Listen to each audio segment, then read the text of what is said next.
স্ত্রীর। ফজরের সময় নামাজ পড়তে দাঁড়িয়েছিলেন ৭৫ বছরের বৃদ্ধ কালু মিয়া ও তার স্ত্রী সব মেহের বেগম। কিন্তু কে জানতো এই নামাজ হবে তাদের জীবনের শেষ নামাজ।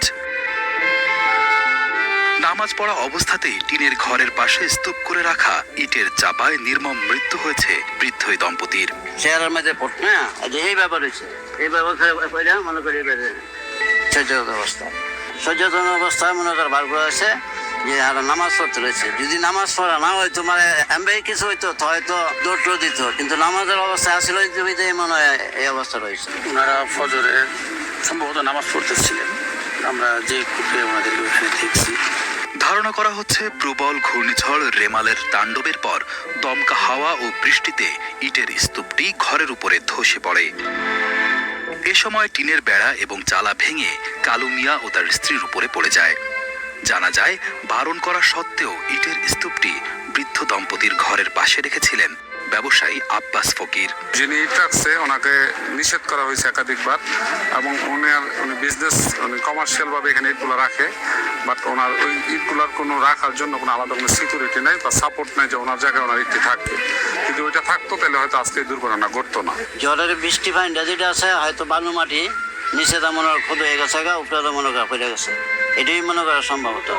২৮ মে মঙ্গলবার ভোরে সদর উপজেলার নজরপুর ইউনিয়নের ছগরিয়াপাড়ায় ঘটে এই মর্মান্তিক ঘটনা।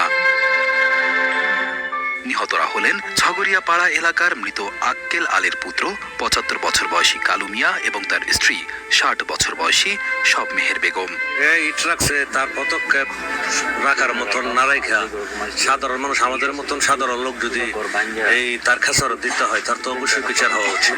হ্যাঁ, আরেকটা করেও ইট এখনো আপনারা দেখতেই পারবেন সরজমিনে যে ইট ওইখানেও এখনো লাগাইলি আছে ওই দেয়ালে।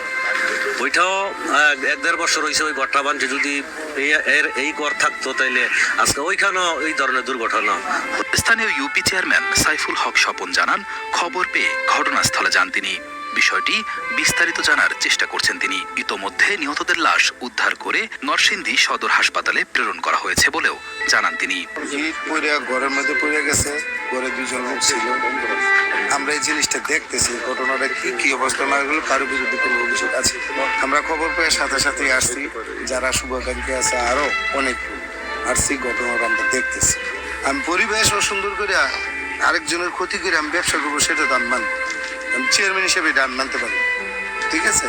এই জিনিসটা আমরা দেখতেছি। নিহতের ছেলে ইব্রাহিম মিয়া জানান, ভোরে নামাজ আদায় করছিলেন তার বাবা মা।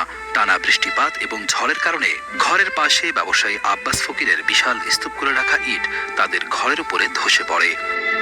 এ সময় টিনের বেড়া এবং চালা ভেঙে তার বাবা মায়ের উপরে পড়ে ইটের স্তূপ। পরে আশেপাশের লোকজনের সহায়তায় ইট সরিয়ে বাবা মায়ের লাশ উদ্ধার করেন তিনি। ইট ধসে পড়ে আমার আব্বা মাকে আমি হারাইছি, আমি এটুকু বলতে পারবো। ইটগুলা ছিল আমাদের একদম ঘরের যে বেড়ার ইয়াসান। বিগত দিনে আমরা একাধিকবার ওনাদেরকে নিষেধ করছি, বলছি যে আপনার এখানে ইটগুলো এভাবে রাখা ঠিক না। বিশেষ করে আমাদের আপত্তি ছিল ইট রাখার উচ্চতা নিয়ে, যেহেতু শুধু ইটের খামাল এগুলা যে উচ্চতাটা যেন কমায় রাখে। আমার প্রতিবেশীরাও বিভিন্ন সময় ওনাকে নিষেধ করছেন এবং আমার আরেক প্রতিবেশী ক্ষতিগ্রস্ত হয়েছে। আজকে যে ক্ষতি হয়েছে এই ক্ষতি অপূরণীয়। আমি আসলে আর কি বলবো, আমার বলার ভাষা নাই। আমি আমার আব্বা আম্মা দুজনকে হারাইছি। ইটের মালিক স্থানীয় ব্যবসায়ী আব্বাস ফকিরের সাথে একাধিকবার মোবাইলে যোগাযোগ করার চেষ্টা করা হলেও তার মোবাইল বন্ধ পাওয়া যায়।